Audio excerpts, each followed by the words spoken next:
कह रहा है कि the tidal waves in the sea are primarily due to, जो समुद्र में उठने वाली जो ज्वार है उसका कारण क्या है, टाइडल वेव का रीजन क्या है। तो सभी को पता है कि भाई इसका रीजन है gravitational effect of moon on earth, जो चंद्रमा है उसका जो प्रभाव है, गुरुत्वीय प्रभाव है, उसके कारण ऐसा होता है। सो ग्रेविटेशनल इफेक्ट के कारण ऐसा होता है, ग्रेविटेशनल इफेक्ट ऑफ मून, चंद्रमा का पृथ्वी पर लगने वाला गुरुत्वाकर्षण बल जो है समुद्र में उठने वाली टाइडल वेव्स यानी कि ज्वार का कारण है। बढ़ेंगे आगे क्वेश्चन नंबर 2 पर। क्वेश्चन नंबर 2 में क्या बोला है, क्वेश्चन नंबर 2 में बोला है कि एक आपके पास एक खोखला गोला है, आप क्वेश्चन पढ़ सकते हैं। आपके पास एक खोखला गोला है और इस खोखले गोले की जो रेडियस है वो कितनी है, वो रेडियस है कैपिटल आर।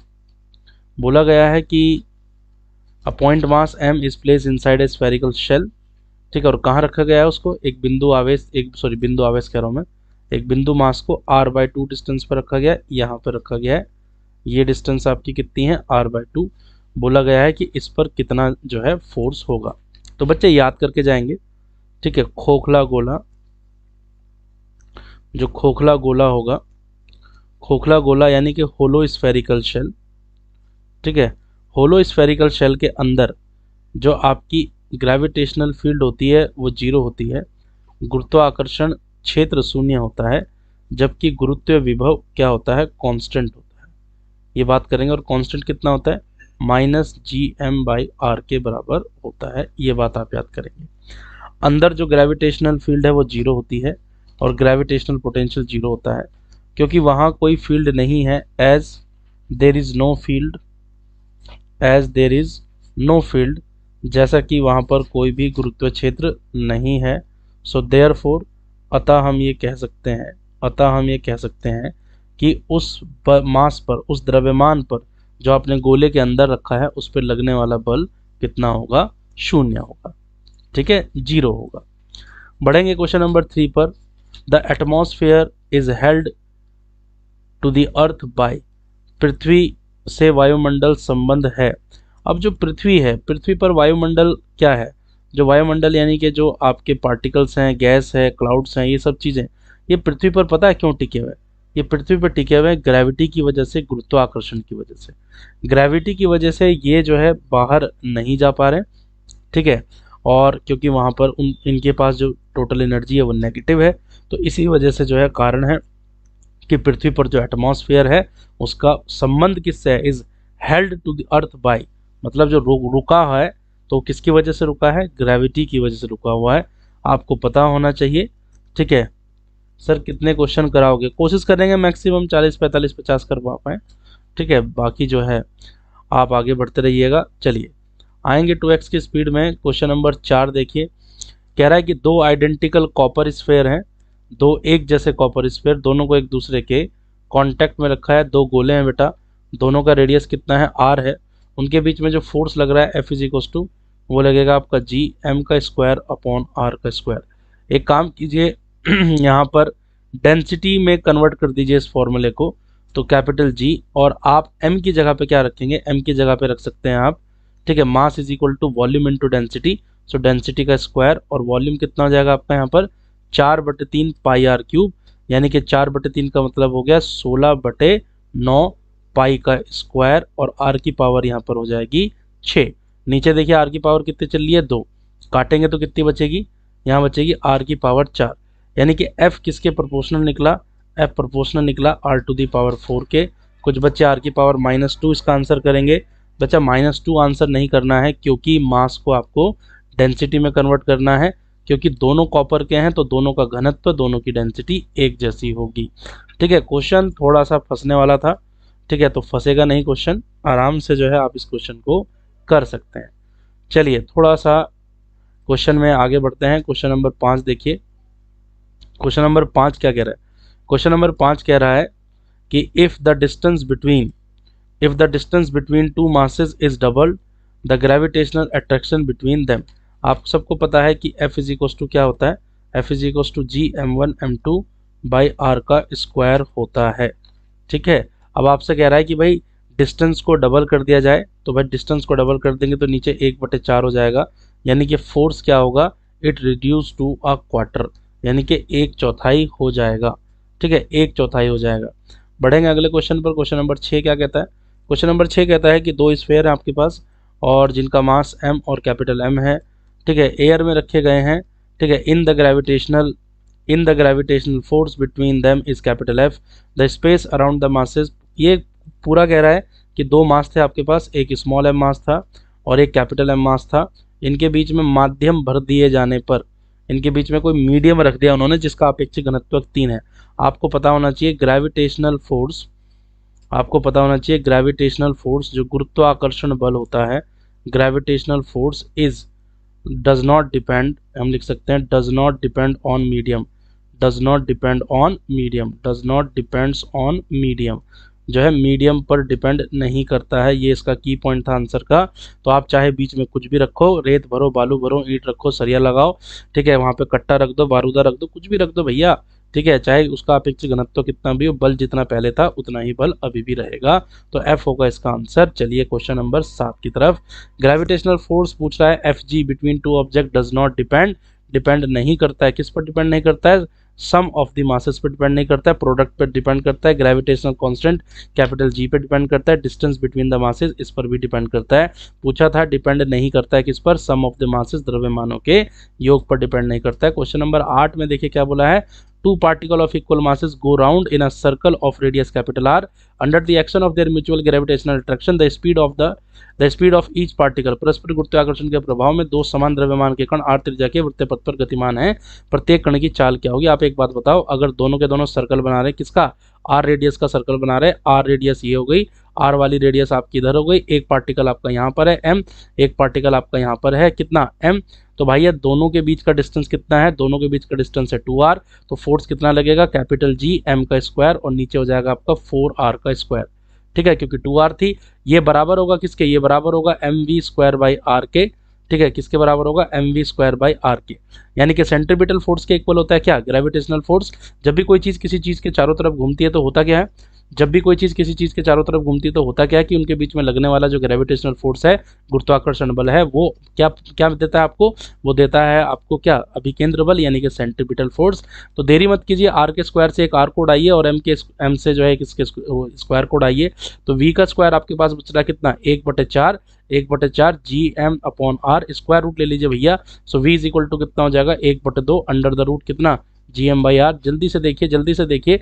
तो क्वेश्चन इसका जो आंसर आएगा उसी आपका आंसर मिल रहा है। ठीक है, 1/2 under the root G M by R इसका आंसर हो गया। चलिए बढ़ेंगे सीधा सीधा क्वेश्चन नंबर 9 पर। क्वेश्चन नंबर 9 कहता है which force in nature exist everywhere, प्रकृति में कौन सा बल का अस्तित्व प्रत्येक स्थान पर है? आपको पता होना चाहिए कि प्रकृति में अगर द्रव्यमान है तो द्रव्यमान के बीच में क्या लगता है? गुरुत्वाकर्षण बल लगता है, क्योंकि प्रकृति में उपस्थित होने के लिए, नेचर में एग्जिस्ट करने के लिए मास होना जरूरी है, और अगर वहां पर मास है तो यानी कि ग्रेविटेशनल फोर्स जरूर होगा। तो यानी कि क्वेश्चन नंबर 9 का आंसर होगा डी, ग्रेविटेशनल फोर्स हर जगह पर काम करेगा। ठीक है, चलिए आगे चलते हैं। अब कभी तुम कहते हो कि 2x की स्पीड में आओ, कभी तुम कहते हो सर थोड़ा स्लो चलो। चलो आराम से देखो। ठीक है, देखिए क्या कह रहा है, which of the following statement about the gravitational constant is true. गुरुत्वाकर्षण नियतांक के लिए निम्न में से कौन सा कथन सही है? तो गुरुत्वाकर्षण नियतांक, ठीक है, जो आपका कैपिटल जी है, ठीक है, वो कह रहा है कौन सा कथन सत्य है, सत्य कहना है। तो इट इज़ अ फोर्स, ये फोर्स तो नहीं है। इट हैज़ नो यूनिट, भाई इसकी तो यूनिट होती है। It has same value in all system of unit, सभी मात्रक पद्धतियों में इसका मान समान होता है। गलत है, मात्रक पद्धति बदल दोगे कैपिटल जी का वैल्यू बदल जाएगा। It depend on the value of masses, ये वैल्यू ऑफ मास पे भी डिपेंड नहीं करता। So it does not depend on the nature in which the bodies are kept, यह वस्तु अथवा पिंडों के बीच के माध्यम की प्रकृति पर निर्भर नहीं करता है। तो लास्ट वाला ऑप्शन आएगा इसका। ठीक है, लास्ट वाला ऑप्शन इसका करेक्ट जाएगा। गुरुजी ये तो 3x था। अच्छा 3x था भाई, चलो नॉर्मल चल रहा है। क्वेश्चन नंबर 11 देखिए, मेरी स्पीड पे शक नहीं करना, ठीक है। चलो आगे देखो। क्वेश्चन नंबर 11 में बोला है the centripetal force acting on a satellite orbiting around the earth and the gravitational force of the earth acting on the satellite both are equal. कुछ नहीं कह रहा है, कह रहा है कि पृथ्वी है, पृथ्वी के चारों तरफ सैटेलाइट चक्कर लगा रही है, वो कह रहा है कि इसके बीच में, दोनों के बीच में कैपिटल एफ फोर्स लग रहा है, और कैपिटल एफ फोर्स कितना है, mv² के बराबर है। तो बताइए नेट फोर्स कितना होगा, कुल बल कितना होगा, वहां पर कुल बल कितना लगेगा। आपको जानना होगा, और जानना बहुत जरूरी होगा कि भाई जो ग्रेविटेशनल फोर्स है वो प्रोवाइड करता है क्या, सेंट्रीपिटल फोर्स। सेंट्रीपिटल कोई नया फोर्स नहीं है, सेंट्रीपिटल कोई नया फोर्स नहीं है, जबकि ग्रेविटेशनल फोर्स ही सेंट्रीपिटल बना है वहां जाकर। अभिकेंद्र बल कोई नया बल नहीं है, जबकि उनके बीच का जो गुरुत्वाकर्षण बल है वही अभिकेंद्र बल बना है। तो भैया नेट फोर्स इसमें कितना रहेगा, कैपिटल एफ ही रहेगा। कुछ बच्चों ने डबल कर दिया होगा, 2F कर दिया होगा, तो जिन्होंने 2F किया उनका आंसर गलत है, एफ इसका सही आंसर होगा। ठीक है, याद रखेंगे, क्योंकि एफ की वजह से तो mv²r है। mv²r कोई नया फोर्स थोड़ी ना है, वो उसको कौन दे रहा है, उसको एफ ही तो दे रहा है। क्वेश्चन नंबर 12 की तरफ चलते हैं फटाफट। Reason of weightlessness in a satellite. भाई कोई भी चीज का वेट जीरो कब होता है, जब उसकी लंबवत क्रिया, जो उसकी रिएक्शनल फोर्स होता है वो जीरो हो जाए। जब आर जीरो हो जाए बच्चा, तभी उसका जो वेट होता है, एपेरेंट वेट जो होता है, आभासी भार होता है, वो शून्य हो जाता है। याद करेंगे, ठीक है, zero reaction force by the satellite. ठीक है, जीरो रिएक्शन फोर्स की वजह से ऐसा होता है। RDX गेमर क्या हो गया, इससे ज्यादा स्लो क्या चलूं मैं अब। ठीक है, ये इमोजी बना रखी है दिमाग की बत्ती गुल। चलो, आकाश राठौर जी कह रहे हैं कि मॉक कब से होने, मॉक होने आपके मंडे या ट्यूसडे से स्टार्ट हो जाएंगे। क्वेश्चन नंबर 13 में देखो फटाफट। ठीक है, ये RDX गेमर पिटने का काम कर रहा है, इसकी पिटाई होगी अब। देखिए, कह रहा है कि कैपिटल एम को डिवाइड कर दिया गया दो पार्ट में, XM और 1 - XM में, गिवन सेपरेशन के लिए। तो x की वैल्यू आपको बतानी है, जिसके लिए फोर्स क्या हो जाए, मैक्सिमम हो जाए, अधिकतम हो जाए।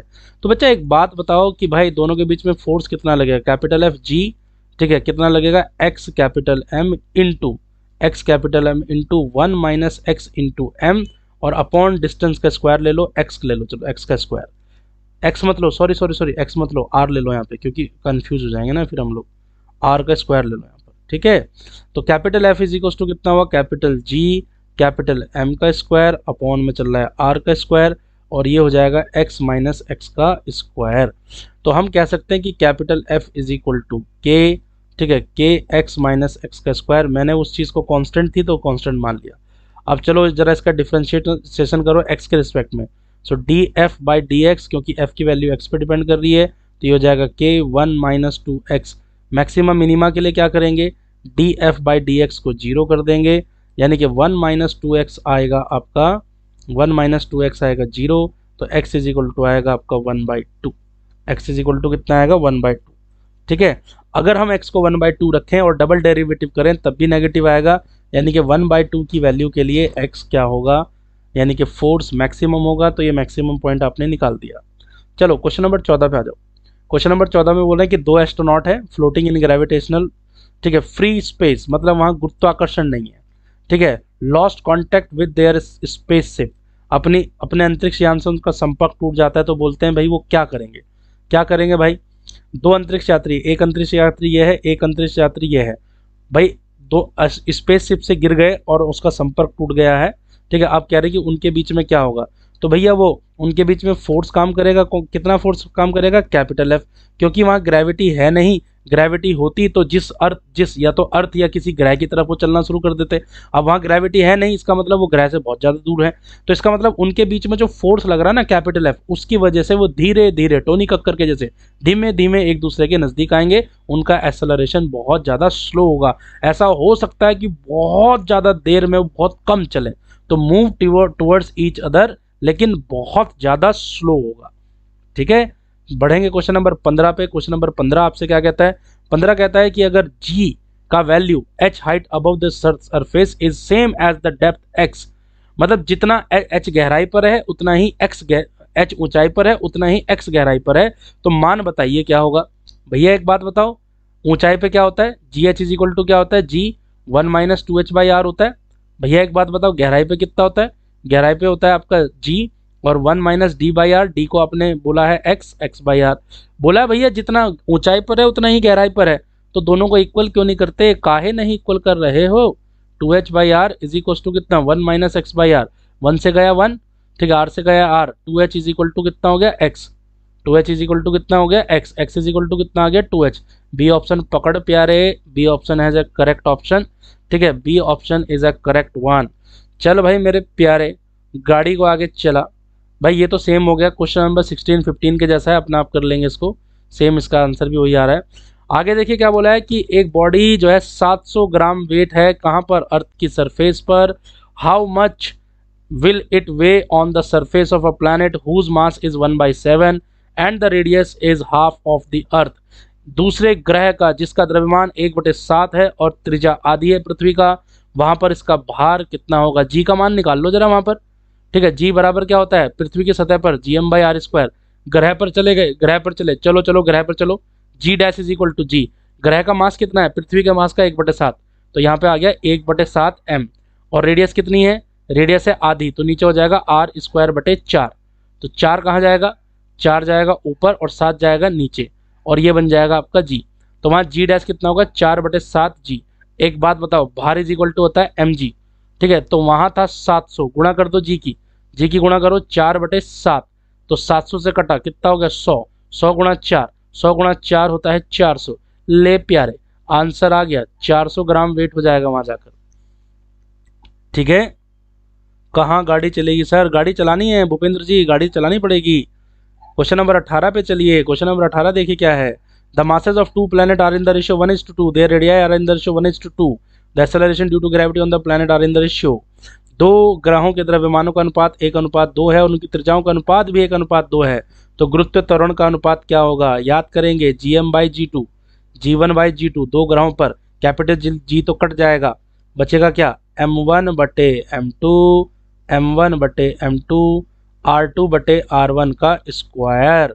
तो M1/M2 कितना दिया हुआ है, 1/2, ये कितना दिया हुआ है।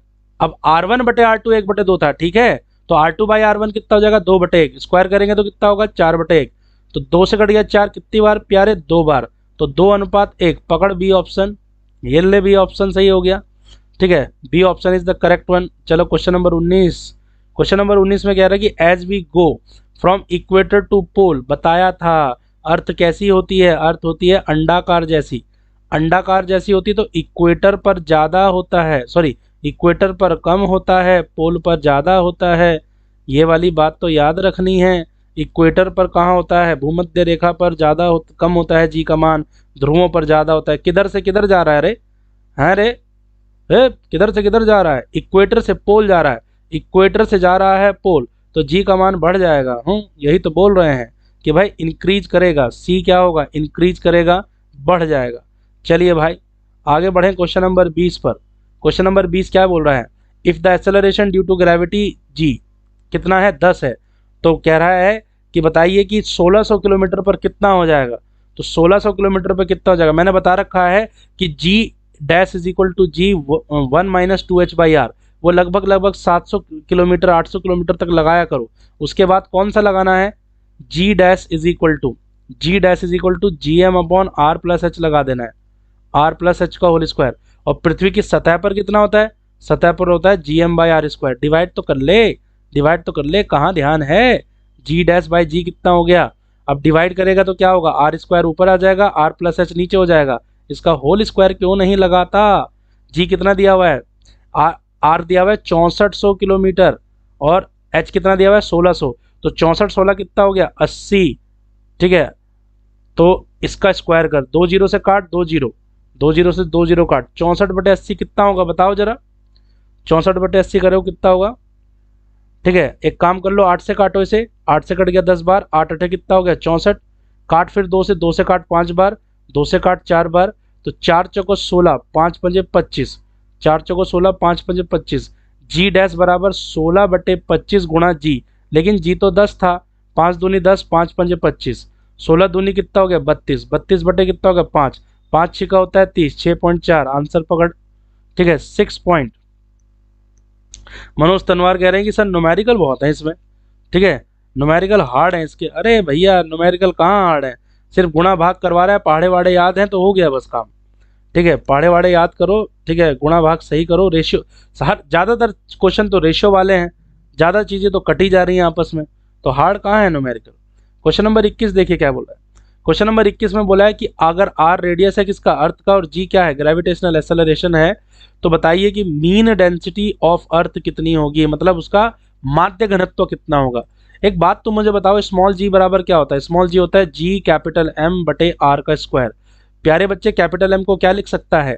कैपिटल एम को लिख सकता है मास इज इक्वल टू होता है वॉल्यूम इनटू डेंसिटी, यानी कि द्रव्यमान बराबर होता है घनत्व गुणा आयतन।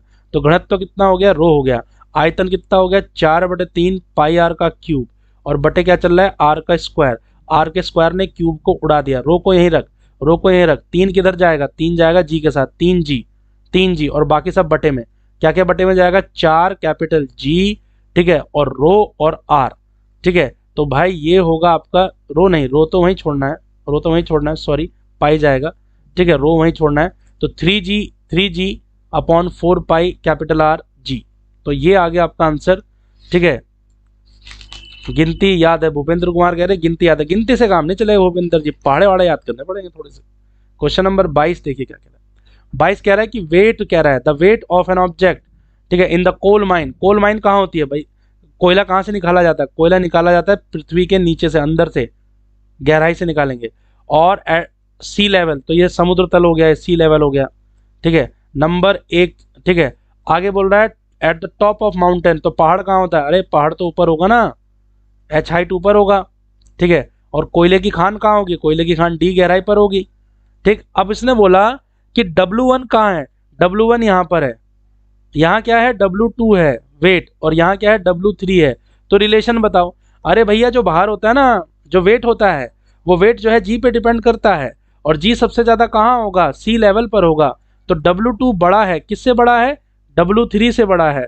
और E बड़ा भी है किससे? E भैया W1 से भी बड़ा है, क्योंकि जो है कोयले की खान गहराई पर है, और गहराई पर जाने पर भी जी कम होता है, और ऊंचाई पर जाने पर भी जी कम होता है। तो पहला ऑप्शन इसका बिल्कुल सही हो गया कि भाई W2 जो है W3 से भी बड़ा है, और W1 से भी बड़ा है। चलिए, अगर समझ में आ रहा हो तो एक बार दे दनादन जो है जय हिंद कर दें, जरा इमोजी इमोजी भेज दें, प्यार वाला, दिल वाला, कुछ कुछ जो भी तुम्हें आता है जल्दी भेज दो फटाफट। क्वेश्चन नंबर 23 पे चलते हैं। क्वेश्चन नंबर 23 क्या कह रहा है? 23 कह रहा है कि the radius of 2 planet are respectively R1 R2। 2 ग्रहों की त्रिज्या R1 और R2 है, और उनकी घनत्व कितना है? ρ1 और ρ2 घनत्व है। तो रेशियो पूछ रहा है किसका? जी का।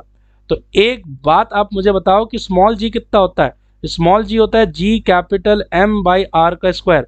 अभी अभी तो इसको डेंसिटी के टर्म्स में लिखा था। डेंसिटी के टर्म्स में क्या लिखा था? Capital G rho 4/3 pi R का क्यूब, नीचे चल रहा है प्यारे आर का स्क्वायर, पावर गई, पावर गई। तो जी अनुक्रमानुपाती है किसके? आर के, ठीक है, किसके? रो आर के। जी अनुक्रमानुपाती है किसके? रो आर के। तो G1/G2 कितना होगा? G1/G2, G1/G2 होगा, ठीक है, R1 ρ1 बटे कितना? R2 ρ2। ये लो, ये पर ले भाई, ई भैया इसका आंसर तो जी हो गया, ठीक है। सर जी बढ़ता कब है? हैं, जी बढ़ता है जब हम इक्वेटर से पोल की तरफ जाते हैं। हाइट और डेप्थ में नहीं होता है जी का मान, ठीक है। मनीष प्रजापति जी गिफ्ट भेज रहे हैं, आपका गिफ्ट हमने स्वीकार कर लिया। नहीं, गिफ्ट नहीं भेज रहे हैं, वो 2 मुंडी लगा के जो है प्यार वाला भेज रहे हैं। अरे भाई ये बताइए, ये देखो कैसे कैसे बच्चे हैं भाई। चलो आगे समझेंगे। क्वेश्चन नंबर 24 में करेंगे। मोहित जी आपका बहुत बहुत जो है धन्यवाद। आप कह रहे हैं कि आप जो है बिल्कुल कृतज्ञ हैं हमें पाकर। अरे नहीं भैया, हम इतने बड़े नहीं हैं, ठीक है, बस छोटे से व्यक्ति हैं, और धीरे धीरे छोटी छोटी चीज़ बताते रहते हैं तुम्हें। चलिए आगे देखिए क्या कह रहे हैं। द मास ऑफ डायमीटर, ठीक है, मास एंड होगा बेटे, यहाँ ऑफ नहीं होगा, यहाँ पर एंड होगा, करेक्ट कर लीजिएगा। Mass and diameter of a planet are twice those of earth. एक ग्रह का द्रव्यमान और उसकी त्रिज्या पृथ्वी के से 2 गुनी है। तो पीरियड ऑफ ऑसिलेशन कितना होगा उस प्लैनेट पर? किसका? सेकंड पेंडुलम का, सेकंड लोलक का। सेकंड लोलक का टाइम पीरियड कितना होता है? 2 सेकंड, याद करेंगे, जो घड़ी में लगा होता है। अब एक बात बताओ, आप उस ग्रह पे चले गए हैं, उस ग्रह पे जी का मान तो ज्ञात करो सबसे पहले। जी कितना हो जाएगा? अरे भैया जी कितना होता है? अरे भैया जी होता है Gm/r² होता है। तो भैया उस प्लैनेट पर G dash M dash R dash. चलो जरा एक बात बताओ, उसका द्रव्यमान डबल है, 2m आ जाएगा, और त्रिज्या भी डबल है, त्रिज्या भी डबल है, तो नीचे हो जाएगा 4r का स्क्वायर। 2 से कटेगा 4 2 बार, यानी कि जी का मान तो वहां जाकर आधा हो गया। टाइम पीरियड कितना होता है? टाइम पीरियड होता है 2 पाई √L/G, लेकिन जी की जगह क्या रखना है? G/2। तो 2 कहाँ जाएगा? ऊपर, तो √2 टाइम्स हो जाएगा।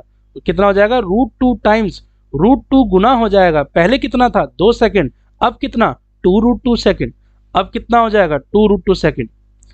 मनोज तनवार कह रहे हैं कि भाई न्यूमेरिकल समझ में नहीं आ रहे हैं। ठीक है, देखो भैया न्यूमेरिकल तो इसके बड़े सिंपल हैं, आप थोड़ा सा थ्योरी वोरी पढ़ लो और वापस से इस वीडियो को देख लेना। उम्मीद करता हूं कि 90% चीजें आपको समझ में आ जाएगी। ठीक है,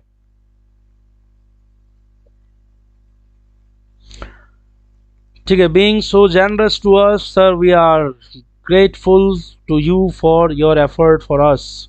Okay, thank you very much. It's my pleasure that I have lot of beautiful students, okay, which are watching right now.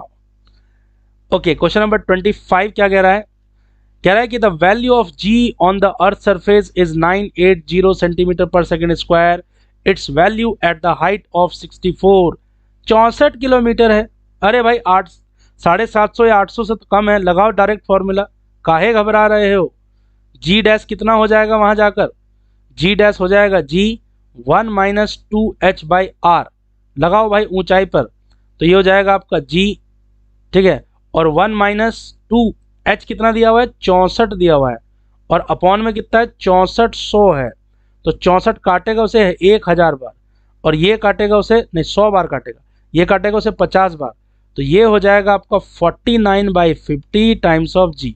49/50 करेंगे सॉल्व, तो लगभग कितना बैठेगा ये आंसर, आई थिंक ये 980 था तो 977 के करीबन बैठेगा। ठीक है, 960 के करीबन बैठेगा, सॉरी इसको मैंने पहले से सॉल्व किया हुआ है, आप इसको सॉल्व कर लें। सो 960, यहाँ जी का वैल्यू रख देना बच्चे 49/50 और जी का वैल्यू रख देना यहाँ पे 980। ठीक है, जी का वैल्यू यहाँ 980 रख देना। ठीक है, चलो भाई आगे चलो, क्वेश्चन नंबर 26। चलो देखो, बुक सॉल्यूशन का मजा तब है जब आप उस चैप्टर को क्लास शुरू होने से पहले आधा घंटा पहले आप उसके कॉन्सेप्ट और उसके की पॉइंट्स को देख लें, अदरवाइज भैया समझ में नहीं आएगा कि मैं कर क्या रहा हूं। ठीक है, कह रहे कि अगर अर्थ रोटेट करे, फास्ट रोटेट करे अपनी प्रेजेंट स्पीड से, तो याद करना होगा रोटेशन का प्रभाव कहाँ होता है, इक्वेटर पर होता है, और ओमेगा भैया जितना ज्यादा होंगे, क्योंकि G lambda is equal to G minus R omega square cos square lambda होता है, आपको पता होना चाहिए।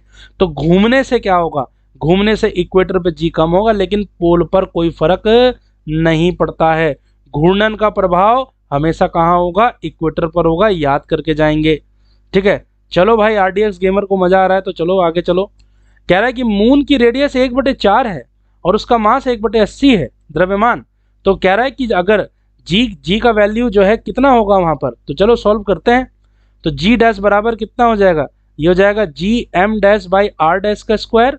तो वहां पर मास कितना है भाई, मास है 1/80, तो 1/80 हो गया है। और रेडियस कितनी है, रेडियस देखो रेडियस है 1/4, 1/4 है तो 16 तो ऊपर चला जाएगा ना, और ये बचेगा आपका G M by R square. G M by R square तो पृथ्वी की सतह पर होता है, 16 पंजे होता है 80, तो ये हो जाएगा g/5। खटाखट दनादन आंसर आया g/5। रफ्तार त्यागी, जय हिंद जय हिंद जय हिंद। चलो क्वेश्चन नंबर 28। चलो क्वेश्चन नंबर 28 कह रहा है कि the depth d at which the value of acceleration due to gravity become 1/n times of the surface। तो गहराई पर जाने पर g कितना होता है, 1 माइनस d/r होता है। तो अब देखिए क्या कह रहा है कि वहां पर 1/n हो जाता है, तो ये हो जाएगा 1/n g is equal to G कितना 1 माइनस d/r। जी से जी काटो, अरे काटो रे भैया, अरे जी से जी कट गया है तो 1 माइनस d/r। तो आपसे क्या पूछा है, d का वैल्यू पूछा है, तो d/r इज इक्वल टू कितना हो जाएगा 1 माइनस 1/n। तो ये हो जाएगा आपका d/r। सॉल्व कर लेंगे तो n माइनस 1/n, यानी कि d आ जाएगा n माइनस 1/n गुणा गया r। भैया देखना मुझे बी ऑप्शन इसी के जैसा लग रहा है। ठीक है, चलो if you can dream it you can do it. बिल्कुल, प्रेम कुमार साहब बहुत अच्छा कह रहे हैं। अगर आप उड़ नहीं सकते तो आपको दौड़ना चाहिए, अगर आप दौड़ नहीं सकते तो आपको चलना चाहिए, और चल नहीं सकते तो रेंगना चाहिए, लेकिन अपनी मंजिल की तरफ हर हाल में बढ़ना चाहिए। ठीक है, चलिए भैया आगे चलो। क्वेश्चन नंबर 29 देखिए क्या कह रहा है। क्वेश्चन नंबर 29 में क्या कह रहा है, the height vertically above the earth surface at which the acceleration due to gravity become 1% of it. 1% हो गई है बस 1%। तो G dash is equal to क्या होता है, जी डैश बाई जी बता रखा है आपको। जी डैश बाई जी ऊंचाई के लिए R upon R plus H का होल स्क्वायर होता है। अभी अभी कॉन्सेप्ट आया था। ठीक है, 1% हो गया 1%।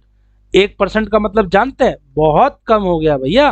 ठीक है, तो आप वो वाला फॉर्मूला नहीं लगा सकते, जी एच बराबर जी 1 - 2h बाई आर, वो तो कम ऊंचाई के लिए है।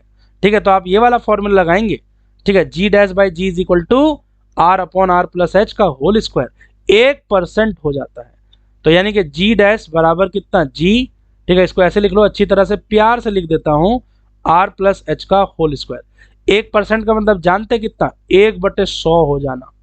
1% का हो जाना मतलब 1/100 हो जाना जी, और ये हो जाएगा R upon R plus H का होल स्क्वायर। जी से जी काटो रे प्यारो, स्क्वायर रूट ले लो रे भैया रे। 1/10 R upon R plus h हो गया, तो इसका मतलब आर प्लस एच तो 10 आर के बराबर हो गया। तो इसका मतलब 9 आर किसके बराबर है, एच के बराबर है। ठीक है, तो 9 आर पर जाकर ऐसा हो जाएगा। ठीक है, सचिन राजपूत कह रहे हैं फादर ऑफ फिजिक्स। नहीं बच्चा, इतनी बड़ी उपाधि मत दो। ठीक है, आई एम जस्ट वो कहते हैं ना कि if this whole society of physics is atom, अगर एक परमाणु है तो मैं उसका एक छोटा सा पाई मेसोन हूं, छोटा सा पाई मेसोन। मतलब अगर फिजिक्स, सारे फिजिक्स टीचर्स को इकट्ठा कर दिया जाए तो मेरा नंबर तो बहुत लास्ट में आएगा, सबसे आखिरी में मेरा नंबर आएगा। ठीक है, मैं जीनियस नहीं हूँ, ना ही बहुत इंटेलिजेंट आदमी हूँ, मैं सिर्फ बस ईमानदार हूँ और आपके साथ रहता हूँ और आपके साथ मेहनत कर रहा हूँ।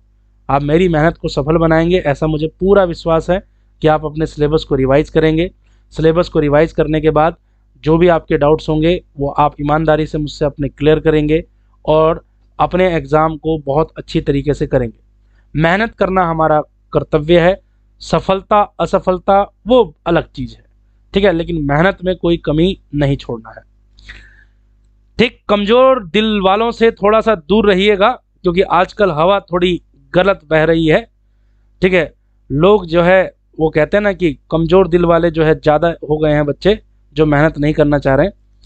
क्वेश्चन नंबर 30 क्या कह रहा है, if mass of a body is capital M on the earth surface then the mass of the same body on the moon surface. देखो, मून पर लगभग जी क्या होता है, 1/6 हो जाता है। ठीक, लेकिन wait wait wait wait wait, भार भार भार, भार बदलता है हमेशा। ठीक है, द्रव्यमान कभी नहीं बदलता। ठीक है, कंजर्वेशन ऑफ मास एनर्जी, मास कभी भी जो है नहीं बदलता। तो जी के बदलने से कौन बदलेगा, वेट बदलेगा। बच्चे इस पर m/6 पर लालच तो कर रहा है कि m/6 पर टिक मार दो, लेकिन बच्चे गलत हो जाएगा। सी होगा इसका सही ऑप्शन, m होगा राइट ऑप्शन। मास कभी भी जो है बदलता नहीं है, द्रव्यमान नहीं बदलता है कभी भी, याद रखिएगा। आगे देखिए क्या कह रहा है, the acceleration of a body due to the attraction of earth at a distance 2r from the earth surface is g। कह रहा है कि acceleration due to gravity at the surface of earth. भाई साहब जी का वैल्यू पूछ रहा है, कहाँ, 2r पर। अरे भाई निकालो ना, प्लीज प्लीज प्लीज, ये वाला फॉर्मूला याद रखना। प्लीज ये फॉर्मूला याद रखना, कब, जब हाइट बहुत ज्यादा हो। ये फॉर्मूला भूल मत जाना। कितनी हाइट पर, कितनी दूरी पर, 2r पर। तो नीचे कितना हो गया, नीचे हो गया 3 का r का होल स्क्वायर, यानी कि 1/9 हो गया ना। तो जी डैश कितना हो जाएगा, जी डैश तो g/9 हो जाएगा, g/9 हो जाएगा। ए ऑप्शन आएगा इसका, A option is correct. Mock offline हो गए सर, बिल्कुल ऋतिक यादव जी, ऑफलाइन करवाएंगे मॉक। ठीक है, और शाम को उसको जो है ऑनलाइन सॉल्व कराएंगे। और बताओ, आगे बढ़ो। क्वेश्चन नंबर 32 पे देखो, कह रहा है कि 72 न्यूटन है भार। तो कह रहा है कि इट्स वेट बताइए at a height of r/2। देखो भाई, भार तब बदलेगा जब जी बदलेगा, तो जी बदल गया r/2 पर। तो जी डैश बाई जी, कितनी बार ये फॉर्मूला याद करवाऊं, कितनी बार याद करवाऊं, अब तक तो दिमाग में बैठ जाना चाहिए। चलो, r को r/2 रखो, h को r/2 रख दो, r प्लस r/2। ठीक है, इसका स्क्वायर हो रहा है, तो 2 कहाँ जाएगा ऊपर, 2r, नीचे क्या हो जाएगा, 2 एकम 2 और 1 3, 3 का r। ठीक है, इसका स्क्वायर कर लो प्यारे, r से r काट लो, 2 दूनी 4, 3 तिया 9। तो जी का वैल्यू कितना हो गया, जी डैश हो गया 4/9, 4/9 टाइम्स ऑफ जी। ठीक है, अब जी कितना है, अब देखो, अब जी अगर 4/9 हो गया है, जी अगर 4/9 हो गया है, तो 72 कितना हो जाएगा वहां जाके, 72 गुणा 4/9 कर दो फटाफट। ठीक है, जी का मान 4/9 गुना हो गया ना, तो 9 से 72 को कितनी बार काटोगे, 9 से 72 को कितने बार काटोगे, 8 बार काटोगे। ठीक है, 9 अठे 72 और 4 अठे हुआ 32। ये लीजिए 4 अठे हुआ आपका 32। अक्ष चौधरी क्या कह रहे हैं, ऐसी इमोजी मत भेजो, थोड़ा सा रिवीजन कर लो और वापस वीडियो को देख लो, समझ में आना शुरू हो जाएगा। थोड़ा सा टाइम तो निकालना पड़ेगा बच्चे, बिना टाइम निकाले बुक सॉल्यूशन समझ में नहीं आएगा। आगे देखो क्या कह रहा है, if radius of earth is capital R then the height h at which the value of g become 1/4। ठीक है, g dash is equal to G, कितनी बार याद करवाऊं, मैं तो थक गया हूं इस फॉर्मूले को बोल बोल कर। ठीक है, g कितना हो गया वहां पे, 1/4 हो गया, 1/4 g हो गया। ठीक है, ये हो जाएगा g r upon r plus h का होल स्क्वायर, g से g काट लो, स्क्वायर रूट ले लो 1/2। ठीक है, ये हो जाएगा r upon r plus h, यानी कि सिंपल हुआ r plus h is equal to 2r, यानी कि r इज इक्वल टू आ रहा है h, r is equal to आ रहा है h, किस हाइट पर हो रहा है, h हाइट पर, ऐसा जाकर हो जाएगा, c होगा इसका राइट ऑप्शन। 34 पे चलो, 34 पे कह रहे हैं कि if the mass of the earth is 80 times that of a planet, यानी कि पृथ्वी का द्रव्यमान किसी ग्रह के द्रव्यमान का 80 गुना है, तो ग्रह का कितना है, ग्रह का तो 1/80 होगा ना पृथ्वी के द्रव्यमान से, और डायमीटर डबल है तो भाई ग्रह की तो आधी होगी। तो चलो निकालो फटाफट, g dash is equal to क्या पता रखा है, g M dash upon R dash का स्क्वायर, तो रखो यहाँ पर 1/80, और वो आधा है तो 1/4, 4 ऊपर चला जाएगा, आधा 2 का स्क्वायर 4। ठीक है, और ये हो जाएगा जी एम बाई आर स्क्वायर, यानी कि वहां जी कितना हो गया, वहां जी हो गया 4/80 गुना हो गया किसका, जी का। अब जी कितना दिया हुआ है, 9.8 दिया हुआ है, तो 4/80 का मतलब जान रहे 1/20। ठीक है, और कितना है वहां पर 9.8, सॉल्व करो इसे, मेरे को लग रहा है 0.49 हो जाएगा। ठीक है, 0.49 मीटर पर सेकंड स्क्वायर हो गया आंसर। भाई देखो, दो फॉर्मूले ऐसे आ रहे हैं आज क्रांतिकारी, जिनको याद रखना है। एक तो ये वाला फॉर्मूला है G is equal to G M by R square, इसी से सारे क्वेश्चन हिलेंगे आपके। ठीक है, क्वेश्चन नंबर 35 देखिए क्या है, 35 में कह रहा है कि अगर मास और रेडियस दोनों को घटा दिया जाए 1%, इतना फेमस क्वेश्चन है, इंक्रीज हो जाता है 1%। अगर आपको करके देखना है तो मैं करके दिखा देता हूं आपको। तो जी जो होगा वहां पर जी डैश कितना हो जाएगा, कैपिटल जी, आपने द्रव्यमान को घटा दिया 1%, तो द्रव्यमान हो जाएगा 99/100 m। ठीक है, आपने त्रिज्या को भी 1% घटा दिया, तो ये भी हो जाएगी 99/100 गुणा 99/100। ठीक है, आर का स्क्वायर, 99/100 से एक 99/100 गया, जी डैश होगा 100/99, 100/99 g M by R square हो जाएगा जी। तो परिवर्तन कितना आया, g dash is equal to कितना आया, 100/99 जी।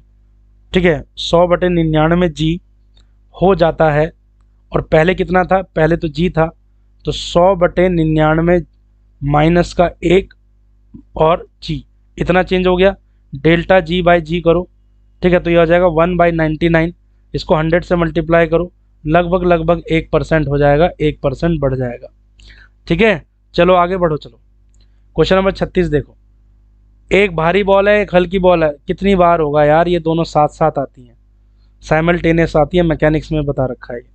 37 देखो, एक रॉकेट को एक माइन यानी कि एक खदान से छोड़ा जाता है, गहरी खदान से, तो एस्केप वेलोसिटी कितनी देनी पड़ेगी। देखो ये पृथ्वी की सतह है और गहरी खदान से भेज रहे हैं, तो ध्यान समझो, जैसे जैसे आप ऊपर बढ़ोगे तो जी का मान बढ़ेगा, जी का मान बढ़ेगा, और यहाँ पे जाके जी मैक्सिमम होगा और फिर घटना शुरू होगा। तो एस्केप वेलोसिटी जो प्लायन वेग है, प्लायन वेग आपको थोड़ा सा ज़्यादा देना पड़ेगा इस केस में, प्लायन वेग कितना देना पड़ेगा, थोड़ा सा ज़्यादा, क्योंकि जब खदान से रॉकेट ऊपर आएगा ना तो जी का मान बढ़ेगा, तो थोड़ा सा ज़्यादा एनर्जी खर्च हो जाएगी। So a little more than escape velocity. कुछ बच्चे सोच रहे होंगे क्या कि v is equal to 2g/r होता है और खदान पे तो g कम होता है तो लिटिल लेस। अरे नहीं, ये कहाँ होता है, ये तब होता है जब रॉकेट अर्थ की सरफेस से छोड़ा जाए। आप खदान से छोड़ रहे हैं ठीक है, खदान से छोड़ रहे हैं, ठीक है, इसलिए याद रखो इसको। चलो भाई, क्वेश्चन नंबर 38 देखो क्या कह रहा है। क्वेश्चन नंबर 38 में देखो क्या बोला है, ठीक है। 38 में बोला है कि एक पार्टिकल है जिसका मास m है और वो कहाँ है, वो एक सेंटर पे है एक स्फेरिकल शेल के, ठीक है, of same mass and the radius a, the magnitude of gravitational potential at a point situated r/2 distance from the centre will be. देखो ध्यान समझो, एक आपका खोखला गोला, खोखले गोले के सेंटर पे रखा एक मास m, गोले का भी मास कितना m, a/2 डिस्टेंस पे पूछ रहा है, r/2 a/2 पर। तो एक बात तो मुझे बताओ, गोले की वजह से याद करेगी पब्लिक, याद करके जाएगी, क्या याद करके जाएगी, गोले की वजह से, खोखले गोले की वजह से, यानी कि होलो शेल की वजह से जो ग्रेविटेशनल पोटेंशियल होता है वो अंदर कांस्टेंट होता है। तो गोले की वजह से कितना होगा अंदर, Gm/a, याद करके जाएंगे। लेकिन ये जो सेंटर पे रखा है ना तुमने m, उसकी वजह से कितना होगा, Gm/a/2। तो 2 कहाँ चला जाएगा, ऊपर, दोनों को जोड़ लो, कितना आ गया आंसर, 3Gm/a। कितना लाजवाब, गजब रे गजब, गजब माया है, गजब माया है। देखो कैसा सवाल आ गया। ये सवाल उसी बच्चे का ठीक होगा जो याद करके जाएगा कि जो गोला होता है जी, है ना, जो गोला होता है जी, उस गोले के लिए अंदर और बाहर, मतलब जितना सरफेस पर होता है उतना ही सेम एवरीवेयर अंदर कांस्टेंट होता है। और कितना होता है, Gm/a। बस उसमें मास वाला ऐड कर दो, ठीक है, आपका आंसर निकल आएगा। 39 क्या कहता है, 39 कहता है what is the intensity of gravitational field at the centre of spherical shell. बताया था, खोखले गोले के अंदर गुरुत्वीय क्षेत्र की तीव्रता 0 होती है, ई कितनी होती है, 0, खोखला गोला, ठीक है। आज का दूसरा क्वेश्चन आई थिंक यही था, ठीक है, जिसमें मैंने ये आपको एक कॉन्सेप्ट बताया। क्वेश्चन नंबर 40 देखो क्या कह रहा है।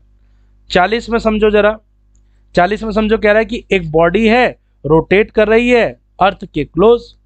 अब अर्थ के क्लोज अगर रोटेट कर रही है तो सेंट्रीपिटल फोर्स mv²/r कितना होगा, ये हो जाएगा g अर्थ का मास, सैटेलाइट का मास अपॉन r का स्क्वायर, ठीक है। तो mv² कितना हो जाएगा, mv² आ गया Gm/r। क्वेश्चन आप पढ़ लो। तो काइनेटिक एनर्जी कितनी हो गई, 1/2 से मल्टीप्लाई कर दो इसे, तो कितना हो जाएगा, हाफ Gm/r। तो पोटेंशियल एनर्जी कितनी हो गई, पोटेंशियल एनर्जी कितनी होगी जल्दी बताओ, पोटेंशियल एनर्जी हो गई 1/2, ठीक है। अब पोटेंशियल एनर्जी के लिए अब तो हम क्या यूज करते हैं, माइनस यूज करते हैं ना, पोटेंशियल एनर्जी के लिए हम माइनस यूज करते हैं। तो माइनस कितना, Gm/r। अब दोनों को जो है ऐड करके देखो जरा एक बार, दोनों को ऐड करके देखो, दोनों को अगर आप ऐड करोगे तो टोटल एनर्जी कितनी पाओगे, टोटल एनर्जी पाओगे -1/2 Gm/r। ओ तेरी, ये तो गजब हो गया, टोटल एनर्जी नेगेटिव आ रही है, टोटल एनर्जी नेगेटिव आ रही है, और किसके बराबर आ रही है, काइनेटिक एनर्जी के बराबर आ रही है। तो किसी भी पिंड को किसी भी ग्रह की सतह से या पृथ्वी की सतह से भेजने के लिए कम से कम उतनी एनर्जी देनी पड़ती है जितनी की उसकी नेगेटिव होती है, जितनी की उसकी ऋणात्मक ऊर्जा है। और इसकी ऋणात्मक ऊर्जा किसके बराबर निकली, ये तो काइनेटिक एनर्जी के बराबर निकली। तो मिनिमम कितनी ऊर्जा देनी पड़ेगी आवश्यक, equal to kinetic energy, equal to kinetic energy, ठीक है। सर पुरानी वीडियो प्राइवेट से हटा दीजिएगा, सब मतलब प्राइवेट करनी है या प्राइवेट हटानी है, मुझे समझ नहीं आया। चलो आगे चलो भाई। क्वेश्चन नंबर 41 क्या कह रहा है, क्वेश्चन नंबर 41 कह रहा है कि अ body is projected vertically upward from the surface of a planet of radius r with a velocity equal to the half of the velocity, ठीक है, for the planet, the maximum height attained by the body की maximum height कितनी होगी।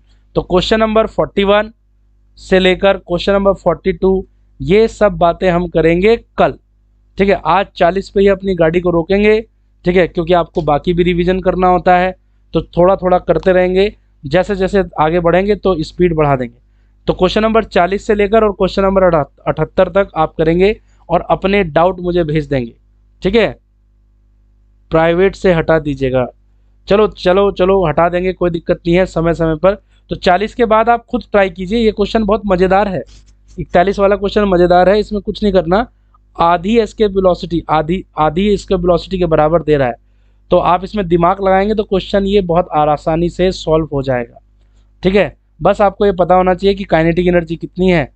ठीक है, तो चलो मैं करके दिखा देता हूँ, इसको तुम्हें करके दिखाता हूँ। देखो एस्केप वेलोसिटी कितनी होती है, एस्केप वेलोसिटी होती है √2 g r। कितनी होती है, √2 g r होती है।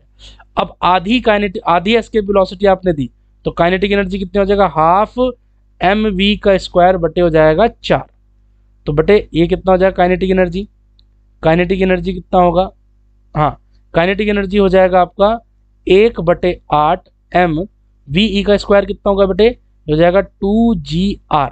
तो बेटे 4 को काटेगा कितनी बार, 4 बार काट देगा, तो ये हो जाएगा बेटे mg/4। लेकिन एक बात तो बताओ, ये जो स्मॉल जी होता है वो क्या होता है, स्मॉल जी तो gm/r² होता है, मैंने ऐसा सुना था। ठीक है, तो m ये हो जाएगा कैपिटल जी m। ठीक है, स्मॉल कैपिटल m लेना है, अर्थ का मास, हटाओ यार इसे, कैपिटल m बनाओ इसे, ये लो कैपिटल m। ठीक है, r और नीचे चल रहा है क्या, gm/r² चल रहा है और नीचे चल रहा है आपका 4।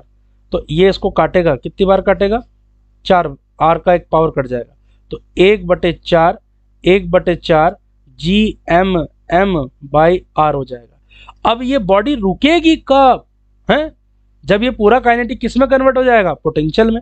तो पोटेंशियल होता कितना है, पोटेंशियल होता है gmm/r स्मॉल r। मान लो स्मॉल r डिस्टेंस पे जाकर बॉडी रुक गई, तो वहां पोटेंशियल एनर्जी कितना होगा, gmm/r, माइनस यहाँ इग्नोर कर रहे हैं, तो ये कितना हो जाएगा 1/4 gmm/r, कट गया रे भैया। ठीक है, स्मॉल r किसके बराबर आ रहा है। ठीक है, आपसे पूछा था कि बताइएगा, आपसे पूछा था कि कितनी जगह पर जाकर ऐसा हो जाएगा, तो r/4 होगा इसका आंसर, h हाइट पर जाकर ऐसा हो जाएगा। ठीक है, स्मॉल r को क्या रख लेंगे, स्मॉल r को आप r+h रख लेना। ठीक है भाई, स्मॉल r को क्या रख लेंगे, r+h, क्योंकि पृथ्वी की रेडियस कितनी है, कैपिटल R, 4 बटे नहीं आएगा सॉरी, और ये हो गई h, तो स्मॉल r को क्या रख लो, small r is equal to 4r आ रहा है, स्मॉल r है r+h, कैपिटल R+h बराबर 4 का r, तो h बराबर कितना आ रहा है, h बराबर आ रहा है 3r, h बराबर कितना है 3r। तो इसको सॉल्व कर लेना आप। ठीक है, r/3 इसका आंसर आएगा। ठीक है, r/3 इसका आंसर आएगा, इसका वेरिफिकेशन कर लीजिएगा। तो आज की कक्षा को यहीं विराम देंगे, क्वेश्चन नंबर 41 से कल दोबारा से स्टार्ट करेंगे। ठीक है, बाय बाय, गुड नाइट, अपना ध्यान रखिए, thank you for being so generous. दोबारा से कमेंट आ चुकी है, तो आपका बहुत बहुत शुक्रिया, बहुत बहुत धन्यवाद, आपके आभारी हैं हम। ठीक है, चलो भाई, आंसर इसमें चेक कर लेना, r/2 आ रहा है या कितना आ रहा है, एक बार चेक कर लेना। ठीक है, 41 का एक बार आंसर चेक कर लेना, कॉन्सेप्ट हो सकता है मैंने कैलकुलेशन में मिस्टेक कर दी। ठीक है, तो आगे चलेंगे। ठीक है, कल बढ़ेंगे हम आगे, तो चलिएगा।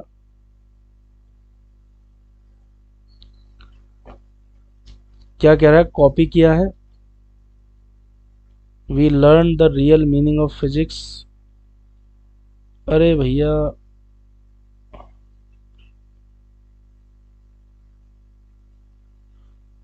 चलो भाई, व्हाट्सएप का अबाउट ट्यून कॉपी किया है, कोई बात नहीं, पता नहीं क्या क्या बातें करते रहते हो।